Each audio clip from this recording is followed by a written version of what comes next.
Why does healthy love feel boring after chaos? If peace feels unfamiliar, if consistency makes you uneasy, if you find yourself suspicious of someone simply because they're stable, hear me clearly. You're not losing your ability to love. You're losing your addiction to chaos. And that unsettling feeling you're experiencing right now, that's not a red flag. That's healing. Today, I want to show you why your heart rejects what's good for you and craves what once broke you. Because something profound is happening in this season. God is not removing love from your life. He is removing chaos. He is rewiring what you're attracted to so that peace no longer feels like the absence of passion, but the presence of God. Stay with me, because by the end of this message, you'll understand why calm doesn't mean boring. Calm means safe. Let's begin. 1. Your heart learned to equate noise with love. Think of your heart like an instrument that's been tuned to the wrong frequency. For so long, love came with drama, with uncertainty, with the constant question of where you stood, whether they'd stay, if today would be the day everything fell apart. And in that chaos, your nervous system learned a dangerous equation. Intensity equals love. Anxiety equals passion. The knot in your stomach became the confirmation that what you felt was real. But here's what God is teaching you now. That knot wasn't love, it was fear. The racing heart wasn't passion, it was survival mode. You weren't falling in love, you were falling apart. And your body couldn't tell the difference. Look at the Israelites in the wilderness. They had been slaves in Egypt for 400 years. Slavery was all they knew. So when God delivered them and led them into freedom, do you know what they did? They complained. They wanted to go back. Exodus 16:3 records their cry. If only we had died by the Lord's hand in Egypt. There we sat around pots of meat and ate all the food we wanted, but you have brought us out into this desert to starve. Freedom felt like starvation because bondage felt like home. They couldn't recognize provision because they were so accustomed to pain. That's what chaos does. It becomes your baseline. It rewires your expectations until you can't recognize love unless it hurts. And when someone comes along who is steady, who communicates clearly, who doesn't disappear and reappear like a ghost, your heart doesn't celebrate, it panics.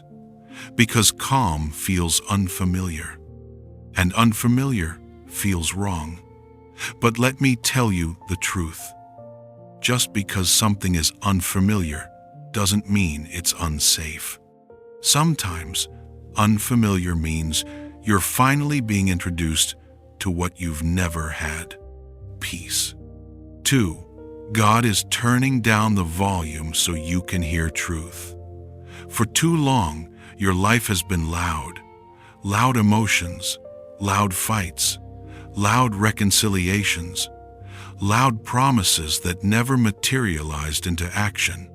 And in all that noise, you convinced yourself that volume meant value. That if it wasn't dramatic, it wasn't deep.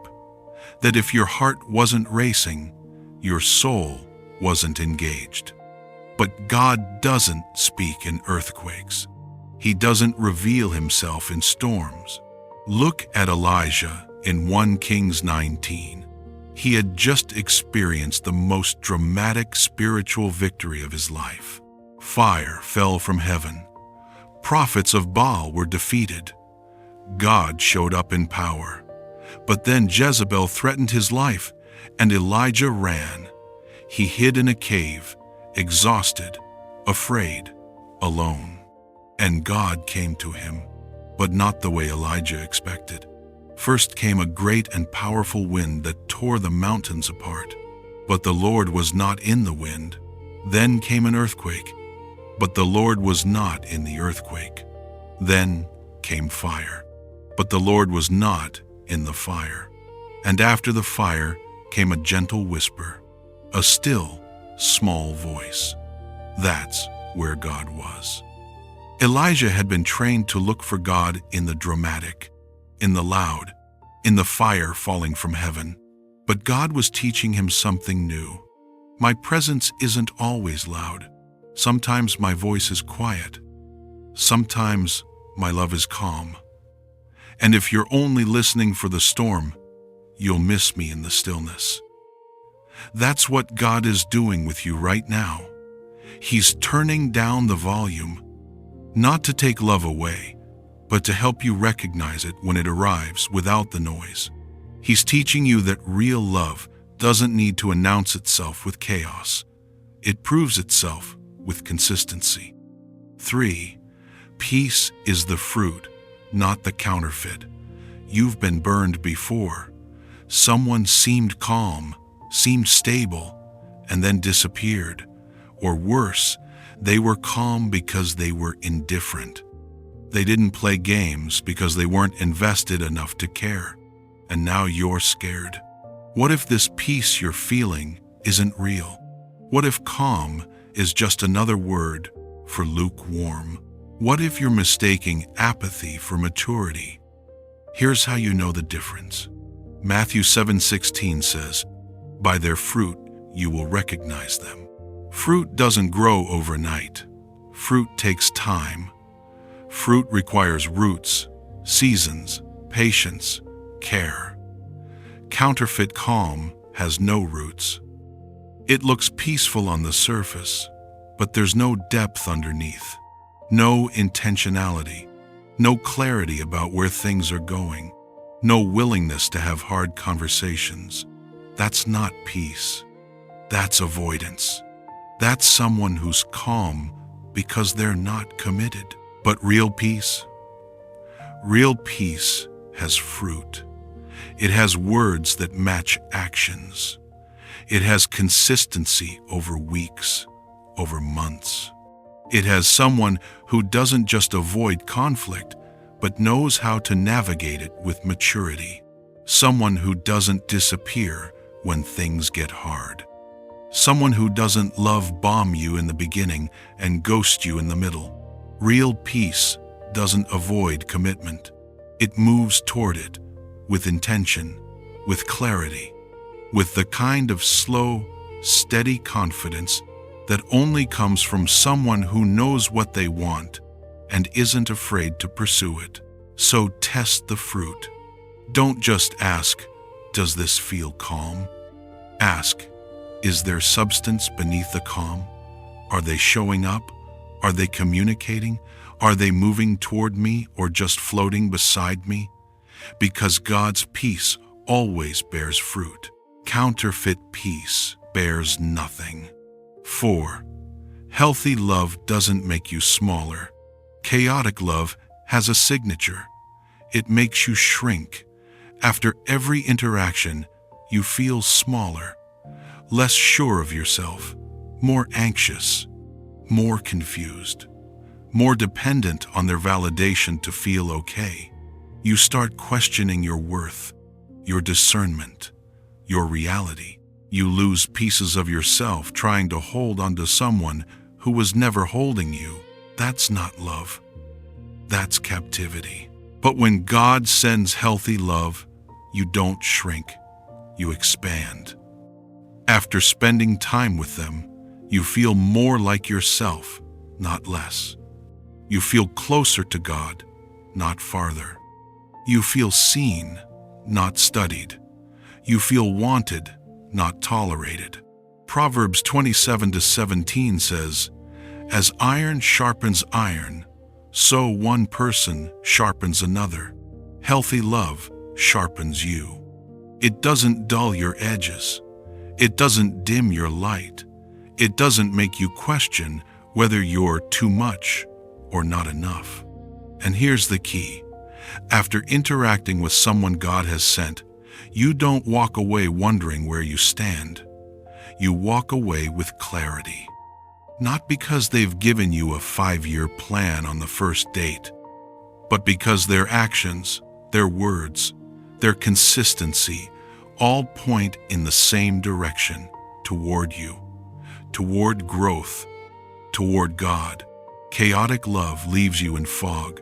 Healthy love brings clarity. And if you're in constant confusion, that's not mystery. That's a warning. 5. You're not bored. You're being healed.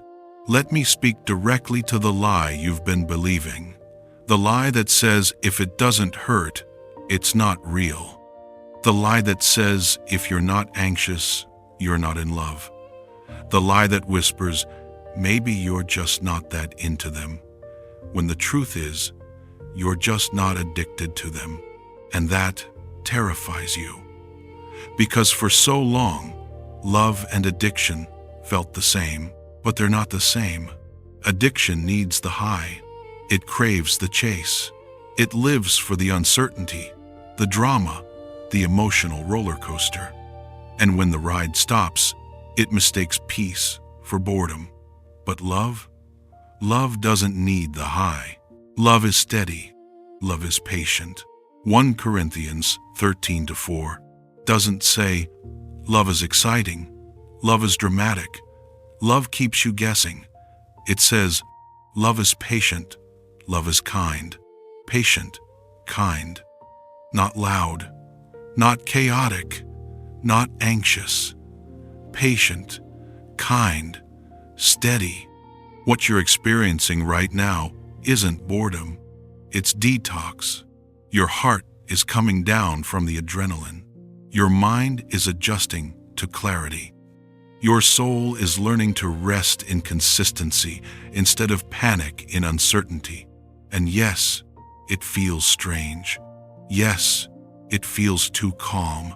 But that strangeness isn't a sign you're with the wrong person. It's a sign you're finally being introduced to the right kind of love. The kind that doesn't cost you your peace to keep it. God is healing your attraction. He's rewiring what pulls you. He's teaching you that intensity is not intimacy, that chaos is not chemistry, that the absence of anxiety is not the absence of passion. It's the presence of something far greater. Safety, trust, peace. And once your heart learns to recognize peace as valuable, you'll never crave chaos again. So, if you're in this season, if you're questioning why healthy love feels so unfamiliar, let me tell you what's really happening. God is answering prayers you prayed in the middle of the storm. Prayers for someone consistent, someone kind, someone who doesn't make you feel crazy. And now that He's providing it, your wounded heart doesn't trust it. Because peace feels too simple after complexity. Calm feels too quiet after chaos. But God is not confused. He knows exactly what He's doing. He's not giving you what you're used to. He's giving you what you need. And here's what you need to understand. Peace doesn't mean boring. Peace means safe. Calm doesn't mean passionless. Calm means you're finally with someone whose presence doesn't activate your trauma. Someone whose love doesn't require you to betray yourself to earn it. Someone whose consistency allows you to finally exhale. 1 Corinthians 14:33 says, "For God is not the author of confusion, but of peace." If your relationship keeps you in constant confusion, that's not from God. If you're always wondering, always guessing, always anxious, that's not divine mystery. That's a warning.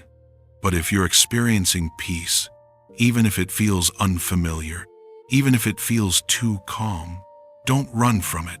Learn to recognize it. Learn to value it. Learn to stay. Because the right person won't feel like fireworks. They'll feel like home. They won't give you butterflies in your stomach.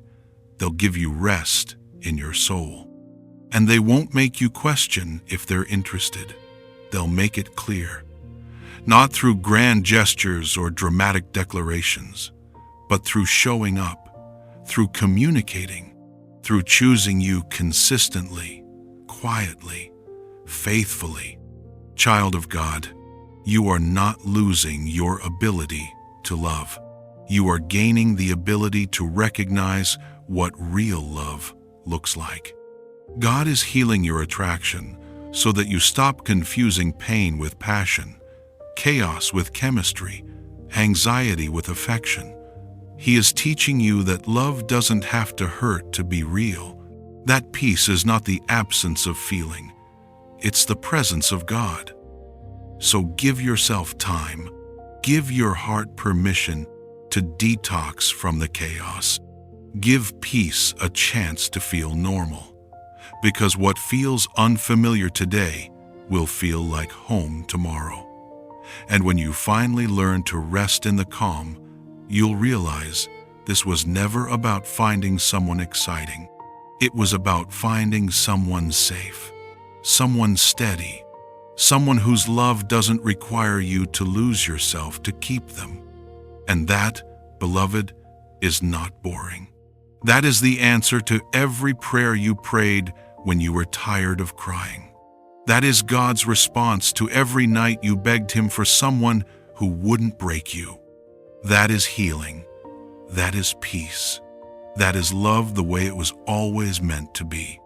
If this word touched your spirit, if God is healing your attraction right now, type this boldly in the comments. Peace is not boring, it's healing. Say it until your heart believes it. Write it until your spirit receives it. Because God is not removing love, He's removing chaos. And what's coming will not cost you your peace to keep. And if this message blessed you, remember to like, subscribe, and share so others can be strengthened by the Word of God. God bless you.